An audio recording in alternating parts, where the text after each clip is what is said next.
I was seated in the doctor's waiting room when my phone rang. It was my only daughter, Angela. Her tone sounded unusual, almost cold, as she said, "Mother, we are leaving for a trip to Europe tomorrow. I already sold your beach house and your car. We needed the money. Goodbye." And she ended the call just like that. 45 years of raising her, sacrificing everything for her, and she discarded me as if I were nothing. Yet I drew a deep breath and smiled, for there was something my dear daughter did not know. My name is Antonia Brooks. I am 71 years old. Until that very moment, I believed I truly knew my daughter. 6 months earlier, I had become a widow. My husband, Robert, passed away from a heart attack while we were having breakfast, as we had done every morning for 45 years. That morning, he served me coffee with cream and toast. As always, he kissed my forehead and said, "Good morning, my love." Those were the last words he ever spoke. Since then, Angela had seemed more present in my life, or at least that was what I thought. She visited me 3 times a week. She helped with the funeral arrangements and accompanied me on errands. She even suggested that I should see a doctor for a general checkup. "Mother, you need to take better care of yourself now that you are alone," she would say with a smile I once believed was full of love. Now I understood it was for convenience. The beach house had been our haven for many years. Robert and I bought it when Angela was 15, after years of work and sacrifice.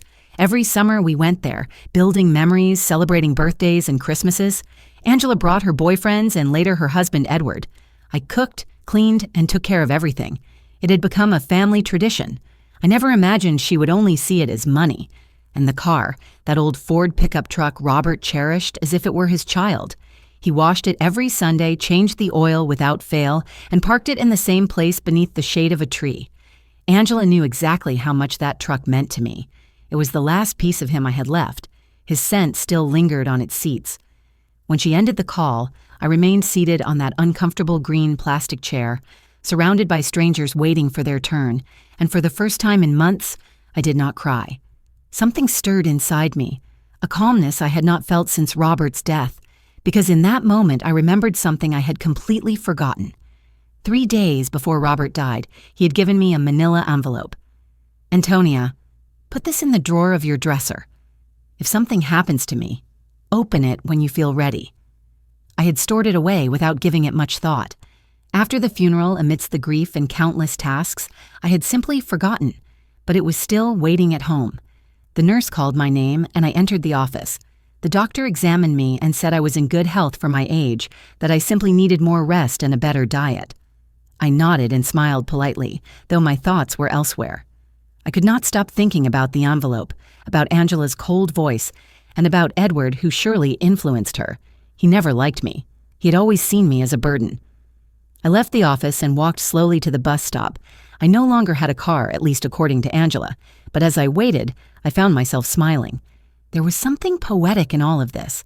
My daughter believed she had stripped me of everything, yet what she did not know was that Robert, my Robert, had always been a man who prepared for the future. The bus arrived and I sat by the window, watching the city pass by. Houses, stores, people rushing with their own troubles and secrets. I had mine as well, and I was about to uncover them. When I returned home, I went straight to my bedroom. I opened the dresser drawer and found the manila envelope exactly where I had left it. My hands shook as I picked it up, feeling the weight of multiple documents inside. Robert had written my name neatly across the front. I sat on the bed we had shared for decades and breathed deeply. Darkness was beginning to fall, and the house filled with familiar shadows that no longer frightened me.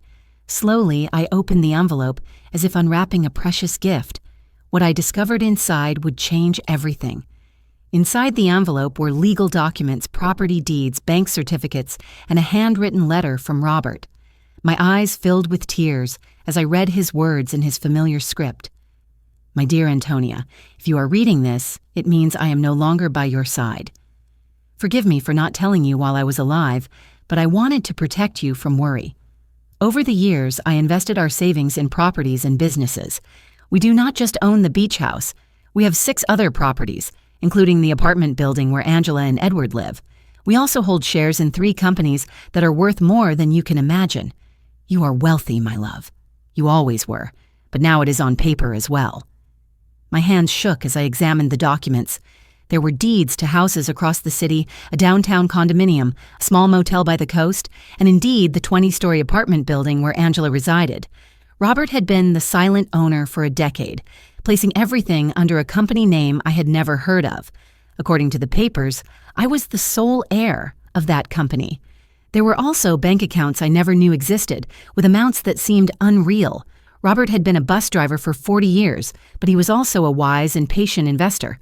Every penny we saved, every sacrifice we made, he multiplied quietly, never letting me know. In his letter, Robert explained he had hidden it all so Angela would not discover our true wealth. "You know our daughter, Antonia. If she knew about our fortune, her behavior would change. I want her to love us for who we are, not for what we own." What a bitter irony. Our daughter left me believing I had nothing when in truth, we had everything. That night, I could not sleep. I wandered through the house, touching the old furniture and the little trinkets Angela had mocked as outdated. I stared at the family photos, especially the one where she was 5 years old, laughing on Robert's lap. Where had that sweet child gone? When had she become so cold and calculating? The next morning, the phone rang early. It was Angela again. Her tone was softer, but I had learned to distrust such changes. "Mother, how are you? I wanted to tell you we transferred the money from the house and the car. We deposited your share into your account. It is not much, but it will help you live for a few months while you find something smaller." "My share?" I asked calmly. "Yes, Mother." "Of course we would not leave you with nothing. We gave you 30%. That is fair, right? We need the money for our investment in Europe. Edward has an incredible business opportunity. 30% of my own belongings. How generous." "I see. And when are you leaving?" I asked. "This afternoon. Our bags are packed. We will be gone for at least 6 months, perhaps longer if all goes well. Do not worry, Mother. When we return, we will help you find a smaller apartment, something that suits your needs." As if she knew what my needs were. "Very well, Angela, have a safe journey." "Oh, Mother, I knew you would understand. You have always been so compassionate. We love you dearly." Then she hung up. I remained holding the phone, and for the first time in months, I laughed. I laughed in a way I had not since Robert died. The absurdity of it all was comical. My daughter had robbed me, forced me from my home, spoken to me with unbearable arrogance, all to chase a European dream likely to end in failure. But what pained me most was not the money. It was the ease with which she discarded me. 45 years of devotion, of sacrifice, of unconditional love, and she erased me with a 2-minute call. That was the wound that truly cut deep. I checked my bank account online. Sure enough, they had deposited an amount that to them probably appeared generous, but to me was an insult. They sold the beach house far below its worth, desperate for quick cash, and Robert's truck for a trivial sum. That afternoon from my window, I watched Angela and Edward load their luggage into a cab. He carried 2 enormous suitcases, while she had an expensive carry-on. They laughed, kissed, and whispered about plans, looking like young lovers at the start of an adventure. They did not look toward my window, nor did they say goodbye. When the cab drove off, I sat in the kitchen with a cup of tea and Robert's documents spread across the table. It was time to decide. I could call a lawyer, reclaim my properties, and recover everything. But I sensed there was a better path, one that would teach an unforgettable lesson. I picked up the phone and dialed Mr. Peterson, the lawyer who had managed Robert's affairs. He'd been at the funeral, offered his condolences, and reminded me to call if I ever needed help. Well, now I needed him. "Mrs. Brooks, it is good to hear from you. How are you?" "I am doing well, Mr. Peterson. I need to meet with you urgently. I discovered some documents from Robert that I do not fully understand." "Of course.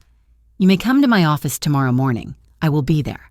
That night, for the first time in months, I slept peacefully. I dreamed of Robert. He was sitting in his favorite chair, reading the newspaper as he did every morning. When he looked at me, he smiled and said, "It is about time, my love." "It is about time you stood up for yourself." I woke with a strange sensation. It was not happiness, yet it was no longer the deep sadness that had weighed on me for so long. It felt like determination. For the first time since Robert's death, I had a clear purpose. I was going to reclaim what belonged to me, but not in the way Angela expected. The next morning, I dressed with unusual care. I put on my wine-colored dress, the one Robert always said made me look elegant. I styled my hair and applied a touch of makeup. When I looked into the mirror, I saw a woman I had not seen in years. I saw a strong woman. Mr. Peterson's office was located downtown in an old yet elegant building with marble floors and tall windows. He greeted me warmly, but when I showed him Robert's documents, his face shifted completely. Mrs. Brooks, this is far more than I imagined. Robert was a very intelligent man. Look here. According to these papers, you are the rightful owner of— I know, Mr. Peterson. I have already reviewed them. What I need to know is what legal steps I can take. He explained that everything was valid, the documents were legitimate, and I was the sole owner of all those properties. He also confirmed something I had already suspected. The sale of the beach house was fraudulent because Angela had no right to sell it. We can recover the house immediately, Mrs. Brooks, and we can also pursue legal action against your daughter for fraud. No, Mr. Peterson. I do not want legal action. I want to handle this differently. I want everything to remain secret for now. Can you assist me? He studied me with curiosity, then nodded. Of course. You are my client. What would you like me to do? I need you to quietly restore my ownership of the beach house, undo that fraudulent sale, and help me gain full control of all my properties, especially the building where my daughter lives. I understand. It will take a few weeks, but it is entirely possible. Perfect. And Mr. Peterson, no one must know that I am behind any of this, at least for now. When I left his office, I felt as if I had awakened from a long sleep. I walked through the busy streets, watching people go about their lives as if nothing had changed. But for me, everything was different. I had a plan. The following weeks were unlike anything I had experienced. To the world, I was still a poor widow, abandoned by her daughter. But in secret, I was a wealthy woman, carefully orchestrating the recovery of everything that was rightfully mine. Mr. Peterson worked efficiently, calling me with updates every few days. I decided to remain in my house for the time being. It was mine, though Angela probably imagined I would move into some small rented room. Every morning I ate breakfast at the same table where Robert and I had sat for decades, then went for a walk around the neighborhood. The neighbors greeted me with a mix of pity and curiosity, as if my misfortune made them feel both sad and secretly relieved. Aurora, my lifelong neighbor, approached me one afternoon while I was watering the plants. "Antonia, dear, is it true Angela went to Europe and left you all alone?" "Yes, Aurora." "She went with Edward. They have business plans overseas. And how will you manage, sweetie?" We all know Robert did not leave much. If only you knew, I thought. "Do not worry, Aurora. I will be fine. Do you need anything? I could bring food, help with groceries. You are very kind, but I am fine. Truly." Aurora gave me the same expression I had seen after the funeral, sympathy mixed with relief that it was not her burden. "Well, you know where to find me if you need anything." Conversations like this repeated everywhere. The butcher, the baker, the woman at the corner store. They all spoke to me with soft voices meant for the unfortunate. I smiled, nodded, and thanked them. But secretly, I enjoyed this performance. It was like living a double life. One Wednesday morning, Mr. Peterson called. "Mrs. Brooks, I have good news. I nullified the sale of the beach house. The buyers did not know it was fraudulent, so they received their money back. The house belongs to you again." "Excellent, Mr. Peterson." "And about the building where Angela lives, it is more complicated. Technically, you have always owned it through the company, but we need to make some administrative changes so that you have direct control. That should take another 2 weeks." "Perfect. Please keep me informed." After hanging up, I sipped my coffee and thought about Angela. She had been in Europe for 3 weeks, and I had not heard from her once. Not a call, not a message, not even a postcard. To her, I no longer existed the moment she had taken what she wanted. But I knew that was about to change. I decided to visit the beach house.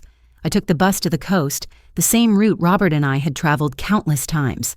The house stood just as I remembered it, small, cream-colored, with a porch facing the ocean. The new owners had placed potted plants on the steps, but otherwise it was unchanged. I sat across the street for an hour, recalling summers when Angela was a child, running barefoot on the sand, building castles, while Robert grilled fish and I prepared salads. Later, she brought friends, boyfriends, and then Edward. All those cherished memories reduced to a quick sale. An older man stepped outside and noticed me. He walked over. "Are you all right, ma'am?" Yes, thank you. I am only remembering. I knew the former owners. What a shame about what happened. They told us the elderly woman was very ill and needed to sell quickly. We thought it was a bargain, but later we learned it was not legal. We returned the house. Did you know them personally? Yes, I knew them very well, I said quietly. He sighed. We handled everything through intermediaries. They told us the daughter was in charge because the mother could not. Such a sad story. If you only knew how sad, I thought. Well, I am glad you recovered your money. Yes, we were fortunate. Though now we must find another home. We liked this one very much. I left with a heavy heart. It was not only the loss of property that hurt, but the cruelty of Angela's lies. She had claimed I was gravely ill, using my supposed weakness as an excuse to get rid of me. To her, I was not a person, but an obstacle. That night, I called Mr. Peterson again.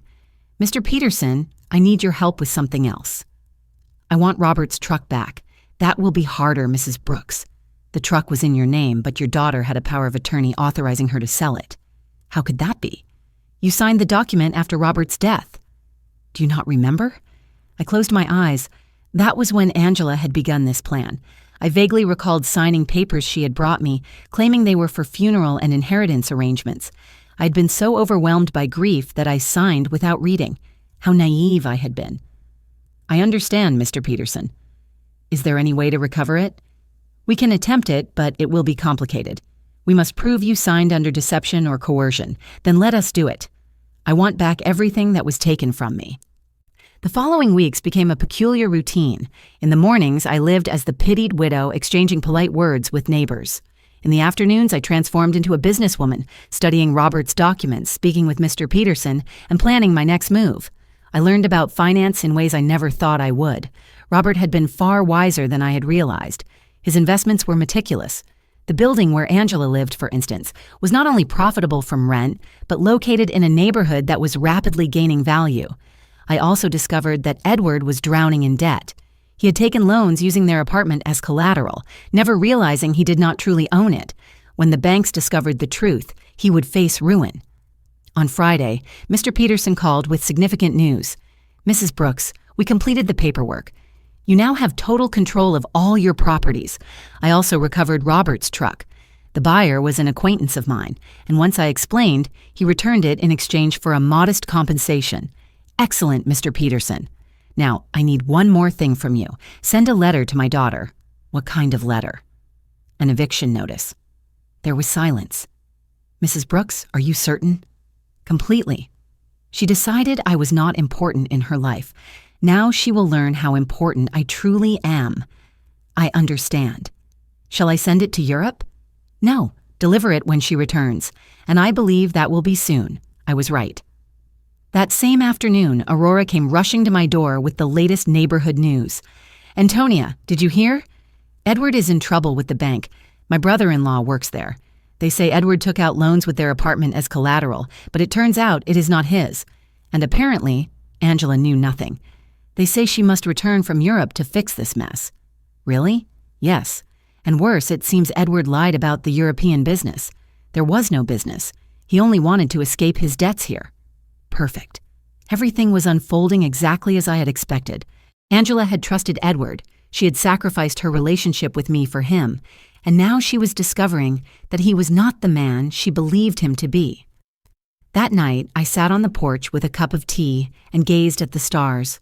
Robert used to say the stars were the souls of people who had lived a full life, watching over their families from the sky.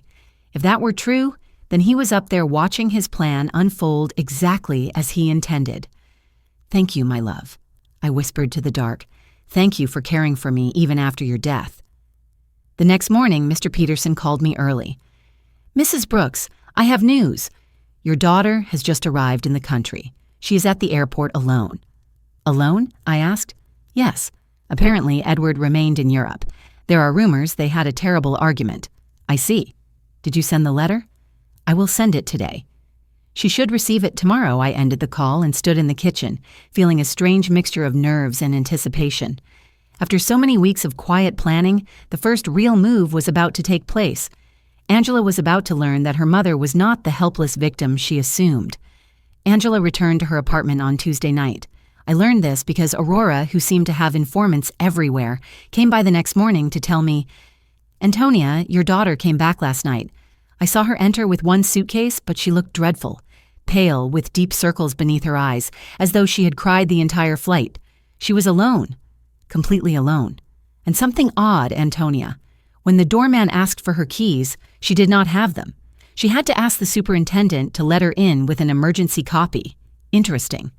Edward had kept the keys, which suggested he had chosen not to return.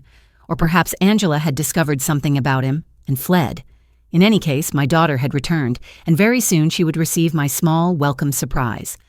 That same afternoon, Mr. Peterson called again. "Mrs. Brooks, the letter was delivered an hour ago. The doorman confirms your daughter received it in person." "Perfect. How long does she have?" 30 days to vacate the apartment, according to legal standards." "Mr. Peterson, are you certain you should do this?" "She is your daughter, after all. I simply want to ensure you have considered the consequences," he replied. I had considered them. Every last one. That night, I lay awake picturing Angela's face as she read the notice. First confusion, then disbelief, then panic. She might assume it was a scam at first, but when she called to verify, she would discover the truth was airtight and entirely legal. The next morning, the phone rang at 8 o'clock, as if she had been waiting for my call. It was Angela, and her voice trembled with desperation. Mom, I need to talk to you urgently." "Good morning, dear." "How was Europe?" I asked. "Mom, I do not have time for that.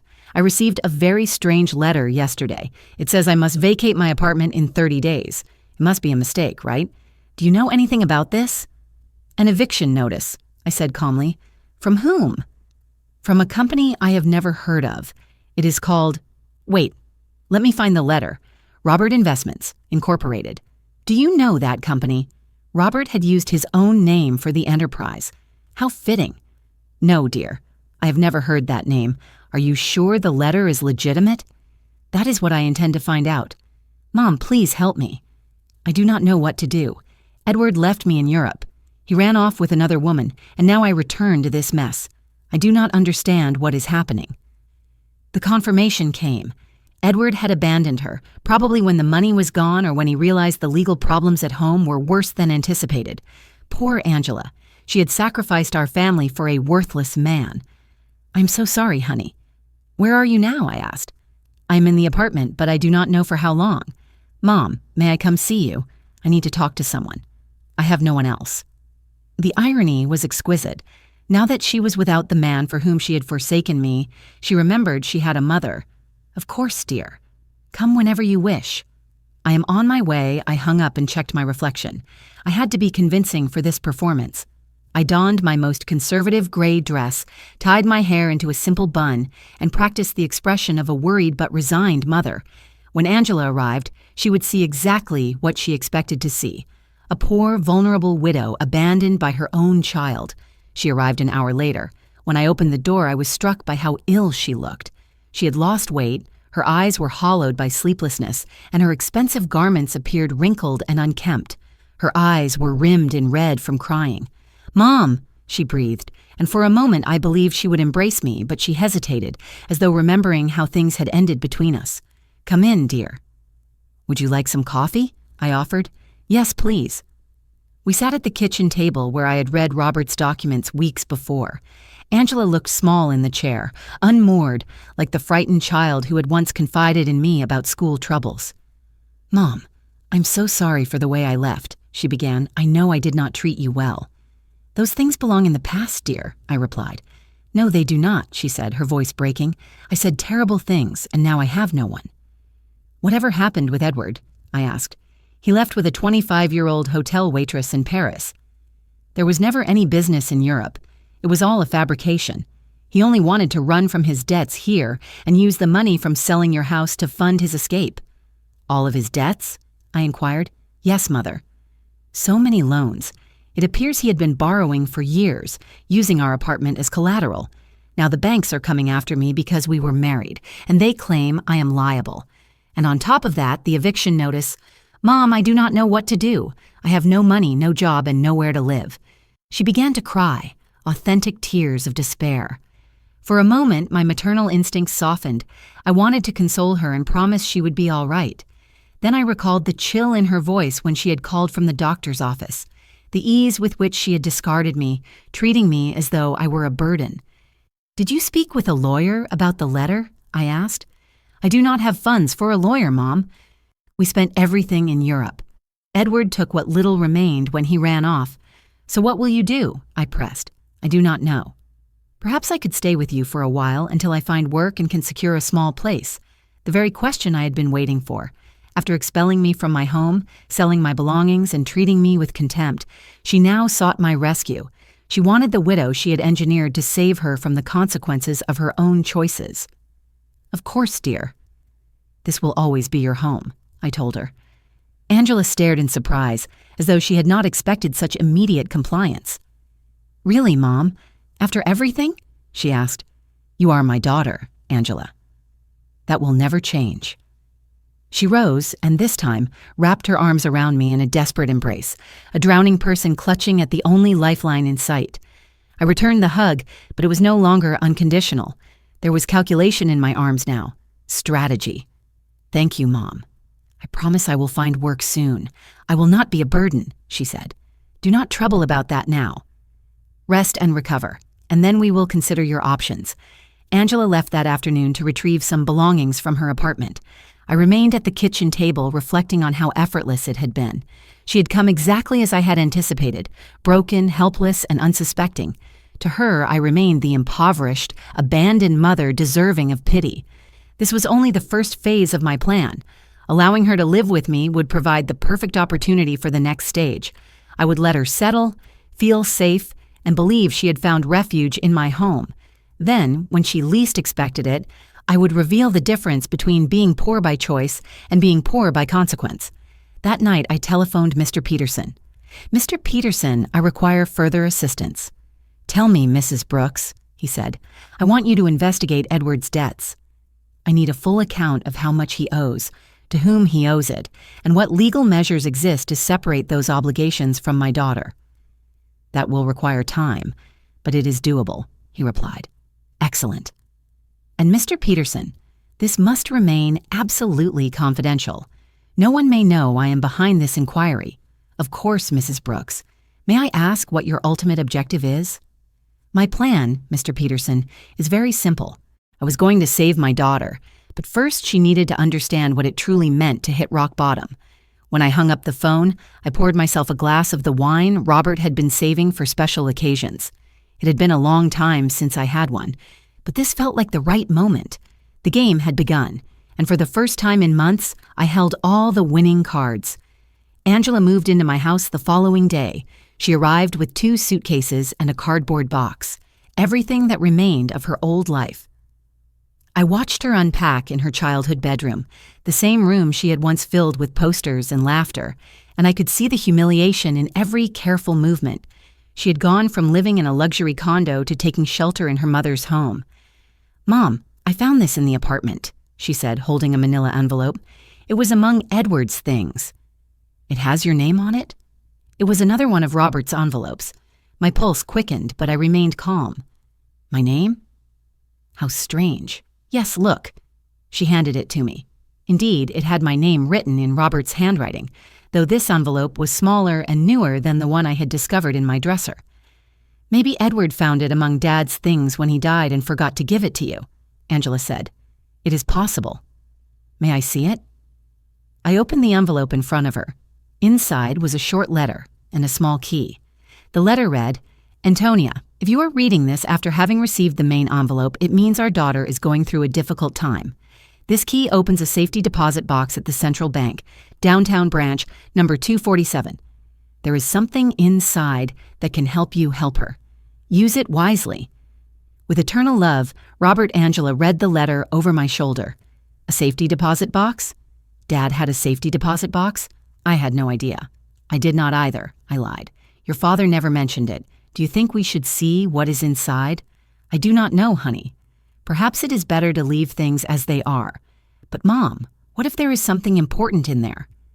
Documents, or maybe something valuable that could help us." Her voice trembled with desperation.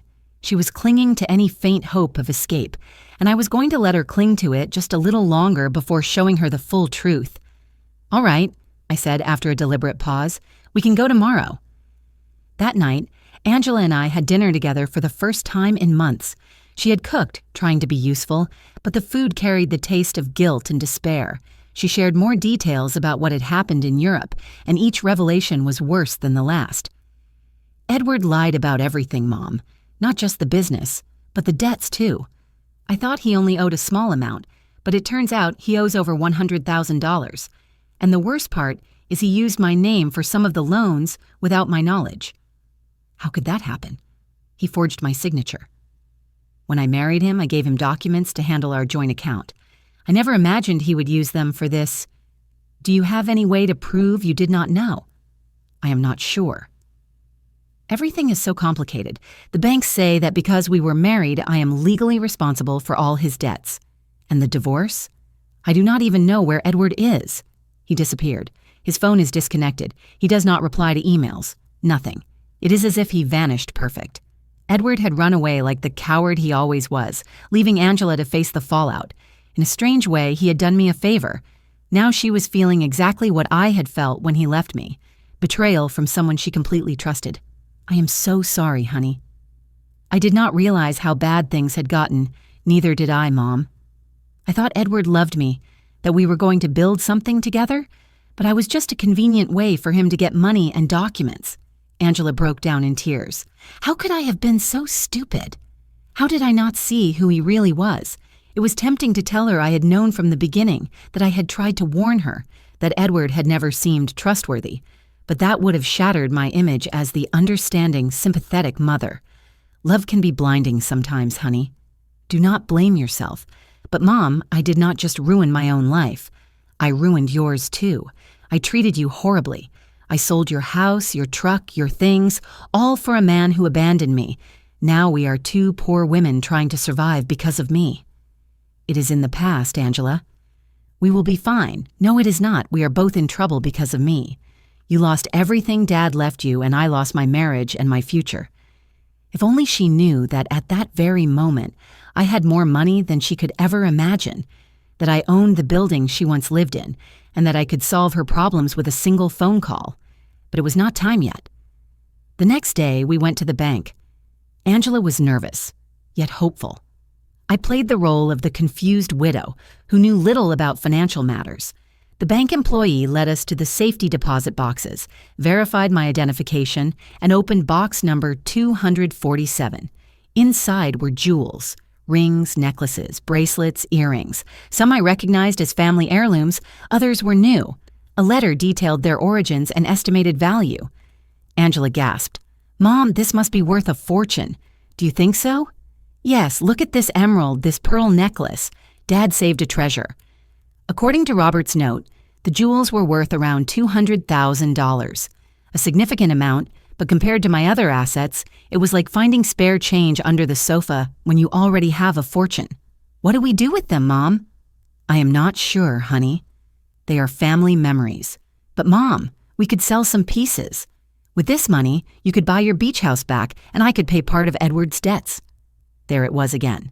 Even when she found something valuable, Angela's first thought was to use it to fix the mess Edward had caused. She still had not learned. "Are you sure you want to use your father's inheritance to pay Edward's debts?" "What other choice do I have, Mom? If I do not pay soon, the banks will seize everything. And technically, I do not own anything. Everything was under Edward's name. Think carefully, honey. Once you sell these jewels, they are gone forever. I know, but what else can I do? I cannot find work with all these legal issues. No company will hire someone facing so many claims. We brought the jewels home." Angela laid them out on the kitchen table, sorting and calculating what she could sell. It was painful watching her reduce generations of family history into mere figures. "Mom, I think I can get $180,000 for the jewels," she said one afternoon, counting cash on the table. "It is less than I expected, but enough to pay the most urgent debts. Are you sure you want to do this? I have no choice. If I do not pay soon, they will seize everything. Even this house could be at risk if they prove I am linked to the properties." How ironic it all was. Angela, terrified of losing a house that I owned, trying to pay debts left by a man who had ruined her. using jewels from the very fortune that could save her. How will you decide which debts to pay first? I spoke with a free financial advisor at the bank. She said to prioritize the ones backed by real collateral, since those can lead to foreclosure. Angela had matured so much in just a few weeks. The woman who once sold my possessions without asking now weighed every financial move carefully. Suffering had made her more responsible, but also more fragile. That night, as she sorted papers at the kitchen table, I received a call from Mr. Peterson. "Mrs. Brooks, I have a full report on Edward's debts." "The situation is worse than I imagined." "How much worse?" "He owes over $200,000 to several banks and private lenders. Some loans were taken out with falsified documents using your daughter's signature. That makes Angela legally responsible. Is there any way to clear her name?" "If we can prove she was unaware, possibly, but it will be a long and expensive process." "How expensive?" "Around $50,000 for a good attorney, and there is no guarantee of success." "I understand." "And if she simply pays the debts?" "That would be the fastest way, but I doubt she has that kind of money." "Mr. Peterson, prepare all the necessary documents to remove my daughter from those debts, but do not tell her anything yet." "You are going to pay, Mrs. Brooks." I was going to do whatever was necessary to protect my daughter, but this situation needed to be handled with precision. When I ended the call, I found Angela sitting in the living room, staring at the jewels with a sorrowful expression. She looked lost, like a child who had broken her favorite toy and did not know how to fix it. "What are you thinking about, honey?" I asked gently. "About Dad," she said softly. "About how disappointed he would be in me if he could see what I did with my life." "Your father loved you very much, Angela." "He would understand no, Mom. He taught me to be responsible, to value family, to never be selfish. And I did the opposite. I abandoned you for a man who turned out to be a liar. I sold our family's memories for money. I ruined everything he built." For the first time since she had returned home, I heard true remorse in her voice. It was no longer just regret over her misfortune, but a sincere acknowledgement that she had done something morally wrong. "People make mistakes, honey. The important thing is to learn from them. But how can I learn from this, Mom? How can I fix the damage I have done?" That was the question I had been waiting for. Angela was finally ready to face the truth about her actions and their consequences. But the time had not yet come to reveal my final card. First, she needed to reach the lowest point on her own. The next few days were crucial to my plan. Angela decided to sell most of the jewels, keeping only the engagement ring Robert had given me and the delicate necklace that had belonged to her grandmother. I watched her as she visited jewelry stores, researched market prices, and negotiated with buyers. It was heartbreaking to see her reduce decades of family history into mere financial transactions, but it was necessary for her to understand the true weight of her choices. "Mom, I got $180,000 for the jewels," she told me one afternoon, counting the bills on the kitchen table. "It is less than I expected, but it will be enough to pay off the most urgent debts." "Are you certain you want to do this?" "I have no choice. If I do not pay something soon, they will foreclose on everything. Even this house could be at risk if they prove I have any legal link to the properties." How ironic the situation was. Angela feared losing a house that belonged to me, paying the debts of a man who had abandoned her, using money from jewels that came from the same man whose fortune could save her. "How will you decide which debts to pay first?" I spoke to a financial advisor at the bank. She told me to prioritize debts that have collateral, since those can lead to property seizure or foreclosure. Angela had changed so much in these few weeks. The woman who once sold my belongings without permission was now carefully considering every financial decision.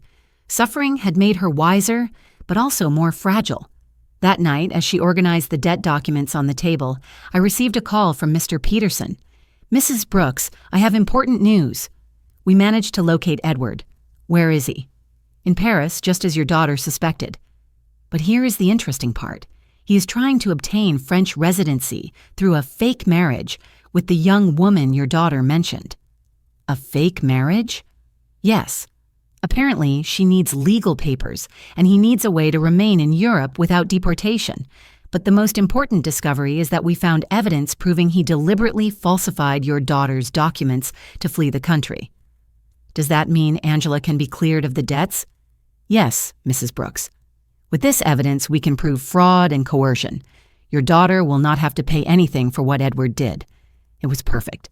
I finally had a way to save Angela from her debts legally, without revealing that I had the resources to do it myself.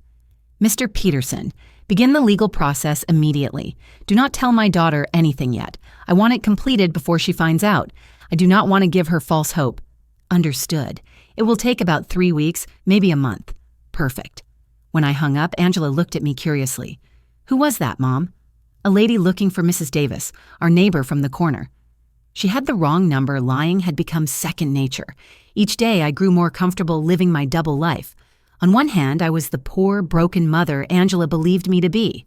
On the other, I was a wealthy woman quietly orchestrating my daughter's salvation and redemption. Over the next 2 weeks, I watched Angela wrestle with decisions she had never faced before. How to stretch the money for groceries, how to negotiate with creditors, how to apply for jobs when her financial history was ruined. It was a cruel but necessary education. Mom, I went to 3 job interviews today, she said one evening, her face tired and her feet swollen. 2 of them said they cannot hire me because of my legal situation. The third offered a part-time cleaning job at night. Are you going to take it? I have no choice. It pays very little, but it is better than nothing. I can work at night and look for something better during the day. Seeing my daughter, who had lived comfortably for over 40 years, preparing to clean offices at night, broke my heart. But it also filled me with pride. She was finally facing reality on her own.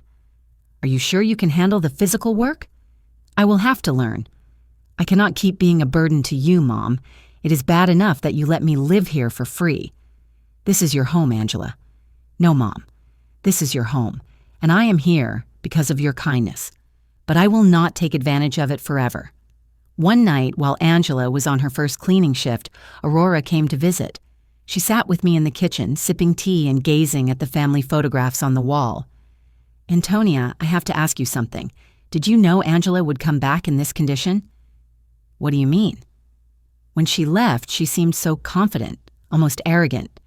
She bragged about the wonderful life she would have in Europe, about how successful Edward was. And now she is back, completely broken, working a cleaning job, living with you again. Life takes many turns, Aurora. Yes, but there is something else. I have been watching her, and she seems different, not just sad, humbled, as if she has learned something important. Aurora was always perceptive. What do you think she learned?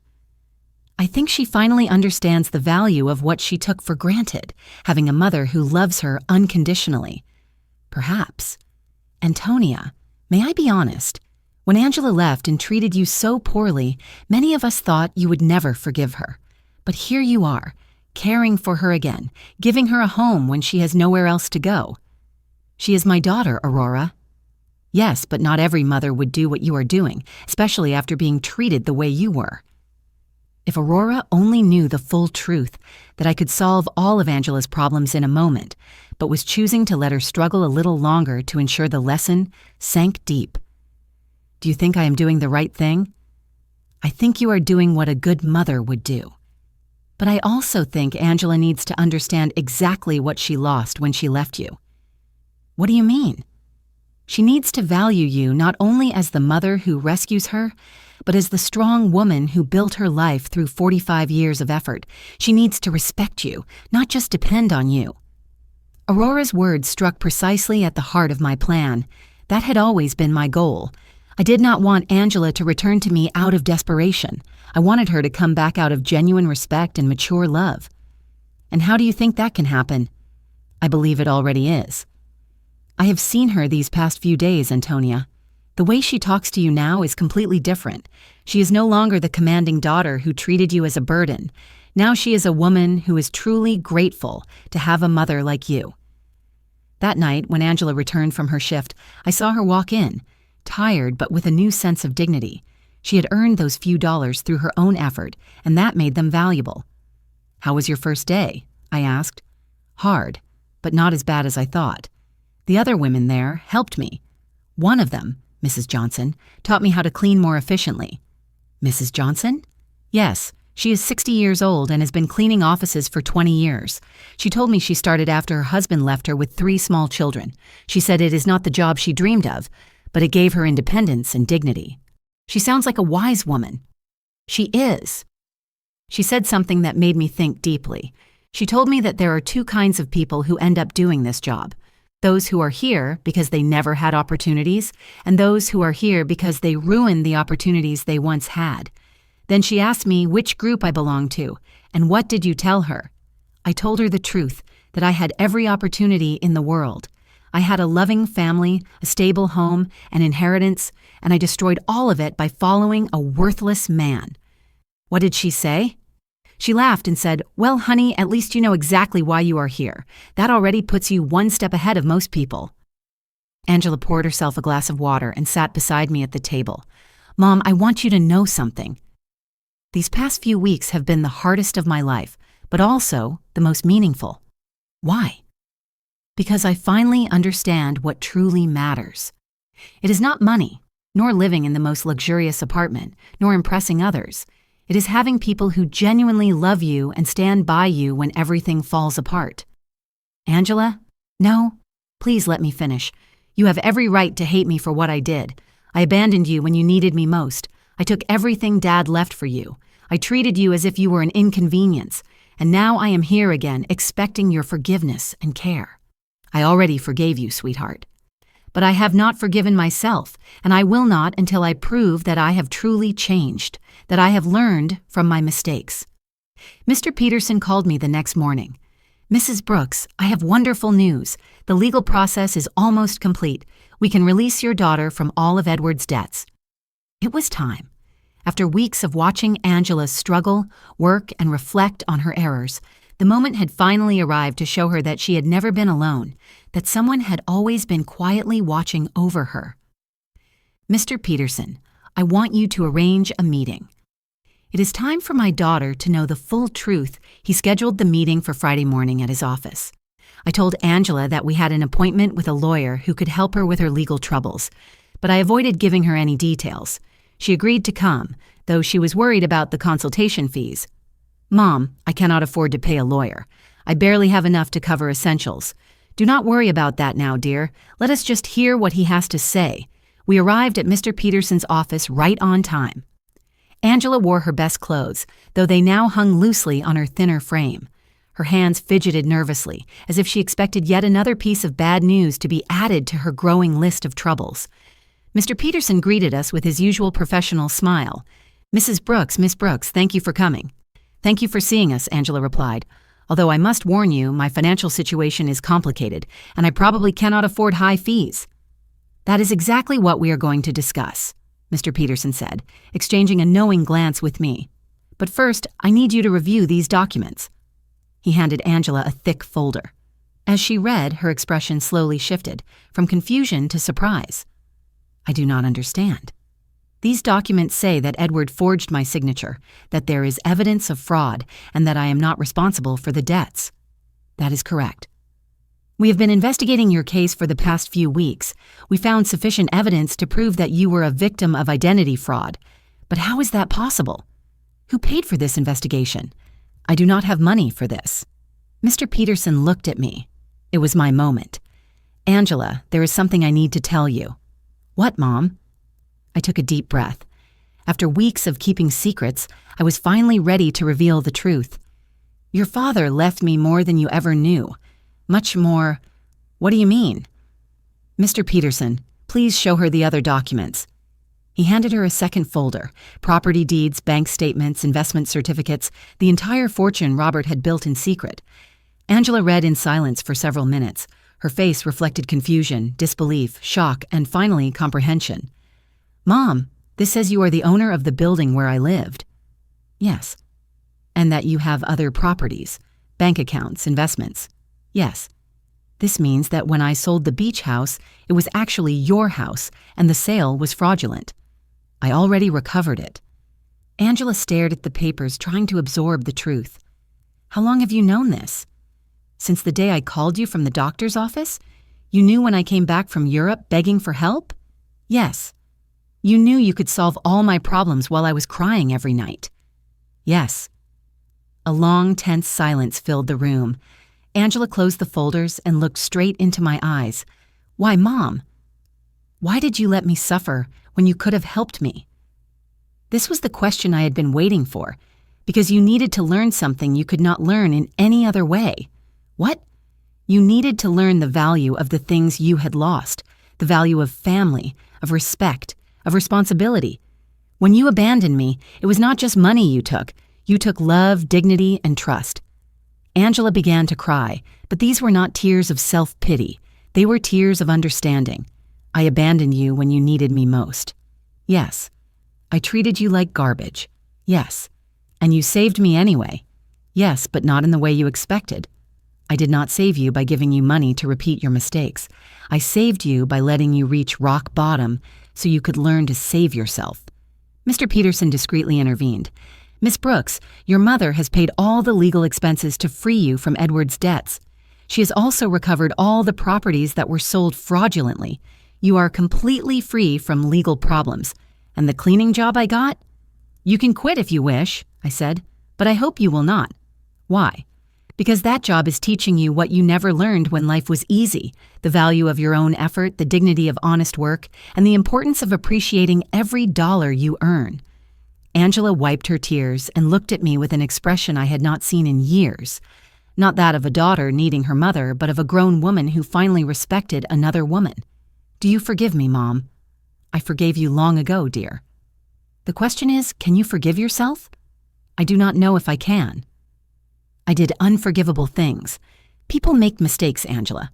What matters is what we do once we recognize them. Mr. Peterson left us alone for a few moments. Angela and I sat quietly, absorbing everything. Mom, I want you to know something. Even if you truly were the poor widow I believed you to be, I would have learned the same lesson. What lesson? That there is nothing more valuable than having someone who loves you unconditionally. These past few weeks, the only thing that kept me going was knowing I had a home with you, that no matter how much I had destroyed my life, you were still my mother. That will never change, Angela. I know. But I also know I can never take that love for granted again. I must earn it every day with respect, gratitude, and actions, not just words. We left Mr. Peterson's office with a new bond between us. We were no longer just mother and daughter bound by blood. We were two women who had chosen each other again after enduring the hardest trial imaginable. The following weeks were about rebuilding, not the way Angela expected. Even though she knew I had the means to solve all her problems, she chose to keep her night cleaning job. Mom, I need to finish what I started, she told me one evening while getting ready for work. I cannot return to an easy life as if nothing happened. Are you sure? You do not need to punish yourself forever. It is not punishment. It is a reminder of who I was and who I want to become. I watched her put on her uniform, a sight unimaginable months ago when she lived in luxury with Edward. But her movements were different now. She was no longer the broken woman who had arrived at my door. She was someone who had found strength and dignity in honest work. That afternoon, Aurora came to visit me, as she often did since Angela's return. Antonia, there are some very strange rumors spreading in the neighborhood. What kind of rumors? People are saying that you are not as poor as we all thought. Someone saw Angela leaving an elegant lawyer's office downtown, and later they saw her paying off all her debts at the bank. People talk a great deal, Aurora. Yes, but they are also saying that you got your beach house back and that somehow you managed to resolve all of Angela's legal problems. That requires a great amount of money, Antonia. Aurora knew me too well to deceive her for long. What do you want to know exactly? I want to know if my friend of 40 years has been lying to me about her situation. I poured myself a cup of tea and sat across from her. It was time to be honest with someone else. Robert left me more than anyone knew, Aurora. Much more. How much more? Enough so that Angela and I will never have to worry about money again. Aurora was silent for a moment, processing the information. And why did you pretend to be poor all these months? Because I needed Angela to learn something she could not learn in any other way. I told her the whole story. Angela's cruel phone call, my plan of quiet revenge, the weeks of watching her hit rock bottom, and finally the revelation in Mr. Peterson's office. Antonia, that is brilliant and terrible at the same time. Terrible, yes, because you allowed your own daughter to suffer when you could have helped her immediately. But also brilliant, because I understand why you did it. You do? Yes, Angela needed to learn the value of what she had lost. If you had simply given her money to solve her problems, she would have believed there is always someone who will save her from the consequences of her bad decisions. Exactly. But Antonia, did it not hurt you to see her suffer? Every day, every night I saw her crying. Every morning I watched her get up to go to work tired and defeated. But I knew that if I rescued her too soon, she would not have learned the full lesson. And do you think she learned it? Look for yourself. Angela knows she now has access to enough money to live comfortably, but she chose to keep her job. She knows she could move to a better place, but she decided to stay here with me. She knows she does not have to worry about debts, but she is using her own savings to help other women in similar situations. She is helping other women? Yes. She became friends with the ladies she works with and is using some of the money she earned cleaning offices to help a coworker who is struggling to pay for her son's daycare. Aurora smiled. That is not the Angela who went to Europe. No, she is not. This Angela understands that money is a tool, not a goal. She understands that dignity comes from work and respect, not from material possessions. That night, when Angela returned from work, she found me reading in the living room. Mom, I have to tell you something. Today, Mrs. Johnson asked me if I was the daughter of the rich lady from the north side of town. What did you tell her? I said yes, that you have enough money for me not to have to work. And do you know what she asked me next? What? She asked me why I was still working. So I explained that it was because I need to prove to myself that I can stand on my own 2 feet. And what did she say? She laughed and said, Honey, that is the difference between being rich and acting rich. Your mother taught you how to be truly rich. Mrs. Johnson is very wise. She is. And she made me realize something important. It is not about the money you have, but about how you use it and how you relate to it. Angela sat down beside me on the sofa. Mom, I want you to know that I have made a decision. I am going to keep living here with you, but not as a daughter who came back home to her parents. I want to stay here as a grown woman who chooses to share her life with her mother. What is the difference? The difference is that I am going to pay my share of the expenses. I will contribute to the upkeep of the house, and I will treat this relationship as a partnership between 2 independent women who love and respect each other. Angela, you do not need to. Yes, I do. Mom, I need our relationship to be different from what it was before. Before, I was a daughter who took her mother's love and care for granted. Now, I want to be a grown woman who values and cares for the most important relationship in her life. And your job? I'm going to keep working, but not necessarily cleaning offices forever. I want to go back to school. I want to prepare myself to do something more meaningful with my life, but I want to do it step by step, earning every opportunity. Do you have any idea what you want to study? Yes, I want to study social work. These past few weeks have shown me how many people are going through difficult situations without anyone to support them. I want to use the resources we have to help other women who are facing what I went through. It was perfect. Angela had not only learned to value what she had, but she had found a way to use her experience for something constructive. And what about Edward? Mr. Peterson told me he was arrested in France for the fraudulent marriage. He is going to be deported soon. But honestly, Mom, I do not care anymore. That part of my life is over. You do not feel any resentment? No. Edward did me a favor without even knowing it. If he had not abandoned and betrayed me, I would never have hit rock bottom. And if I had never hit rock bottom, I would never have learned to truly value what I have. That night, for the first time in months, I went to bed completely at peace. My plan had worked perfectly. Angela had not only learned the lessons she needed to learn, but she had emerged from the experience as a stronger, wiser, and more compassionate person. Robert would have been so proud. 6 months later, our life had found a new balance neither of us could have imagined before. Angela completed her social work studies with excellent grades, and I decided to use some of my resources to establish a foundation to help women in situations of domestic violence and financial abandonment. Mom, the letter from the university arrived, Angela said one morning, entering the kitchen with an envelope in her hands. I was accepted into the master's program. I start next semester. But Mom, I want you to know I am going to pay for it with my own savings. I have been saving money from my job at the city. The salary is not high, but I have learned to live with the essentials and to value every dollar I earn. Are you sure? We can easily afford the master's program. I know, but I need to do it on my own. It is part of who I am now. Aurora came to visit that afternoon, as she had done every Friday for the past few months. She had become a confidant to both of us, watching our transformation with fascination. "Antonia, I must confess something," she said, pouring herself a second cup of tea. "At first I thought you were very cruel to Angela. And what do you think now? Now I think you were the wisest mother I have ever known. Look at your daughter. Truly look at her. It was true.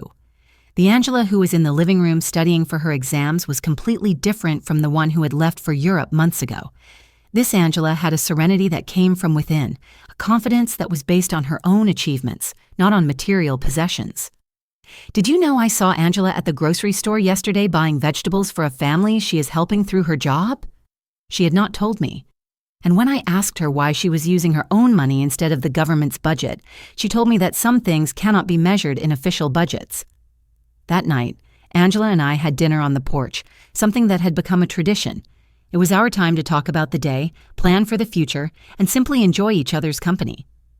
"Mom, I received a very strange letter today," she said, cutting her salad. "From whom? From Edward?" My muscles tensed. "Edward? He wrote to you?" "From prison in France. Apparently he was sentenced to 2 years for marriage fraud. In the letter, he says he regrets everything he did and wants to ask for my forgiveness. And how do you feel about it?" "Honestly, I do not feel anything. No anger, no sadness, no desire for revenge. It is as if that part of my life happened decades ago, not months ago." "Are you going to write back?" "No, not because I hate him, but because there is nothing to say. The Angela who married him no longer exists. This Angela has nothing to say to him." I was deeply impressed by the maturity in her voice. The woman sitting across from me had developed an inner strength that came from reaching the lowest point in her life and finding the courage to rise again. "Do you know what this entire experience has taught me, Mom?" she asked. "What?" I replied.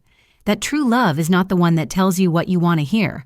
True love is the one that teaches you what you need to learn, even when it hurts."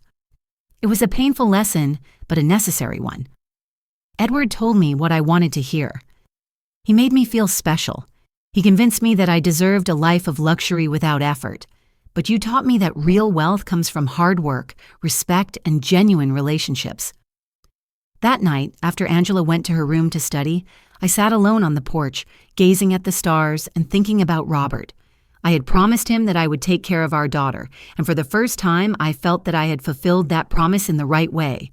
I had not taken care of her by giving her money whenever she needed it. I had taken care of her by teaching her how to take care of herself. I had not saved her by solving her problems. I had saved her by allowing her to learn how to solve them on her own. The next morning was Sunday, and we had planned to visit the beach house together for the first time since I had regained ownership. Angela had refused to go before, saying she needed time to process everything that had happened. "Are you ready?" I asked as we got into the truck. "I think so," she said softly. The trip was silent but comfortable. When we arrived, Angela remained seated for a moment, looking at the house where we had spent so many summers together. "It looks exactly the same," she finally said. "Some things do not change," I replied, "but others do.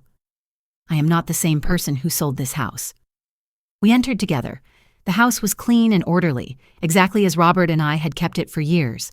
Angela walked through every room, touching the furniture and looking at the family photographs hanging on the walls. "Mom, I want to apologize." "You already did, dear." "No, I want to apologize specifically for this house, not only for selling it, but for reducing all our family memories to a mere transaction." "It is forgiven," I told her gently. "This house represents 40 years of family summers, birthdays, and Christmases. Your father built that porch with his own hands. You planted that garden. You learned to swim at that beach. This place is filled with our history." She sat on the sofa where Robert used to read every Sunday morning. "Do you know what hurts me most?" she asked. "What?" "That when I sold it, I did not feel anything. It was just another property. Now that I am here again, I can feel Dad in every corner.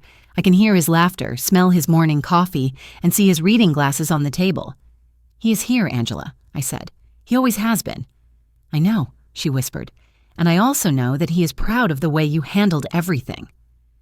We spent the entire day in the house, cooking together, cleaning, and fixing small things.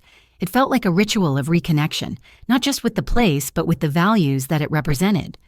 When the sun began to set, we sat on the porch Robert had built, looking out at the ocean. "Mom, I have a proposal," Angela said. "What is it?" "I want us to turn this house into a temporary shelter for women who are leaving situations of domestic violence, a place where they can stay while rebuilding their lives." It was the perfect idea. Robert would have loved that his beach house would serve to help other families.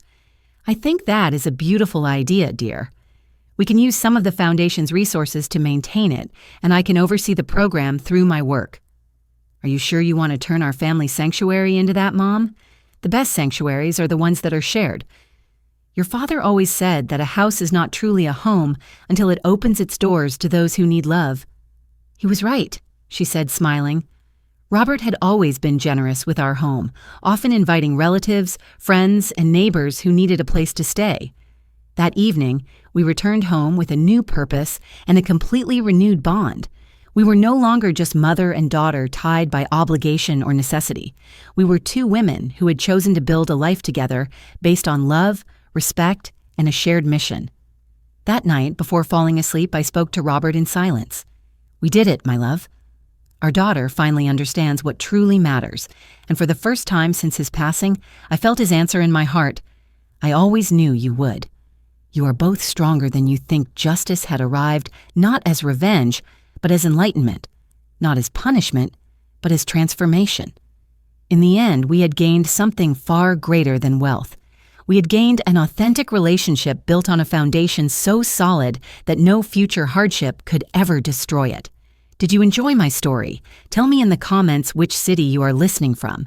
If you liked it, you can support me by sending a super thanks so I can continue sharing more stories like this one. Thank you so much for your kindness and support. I look forward to hearing your thoughts about the story. On your screen, you can see 2 more life stories that I highly recommend. There is so much more to discover on my channel. Do not forget to subscribe. See you in the next life story. With love and respect.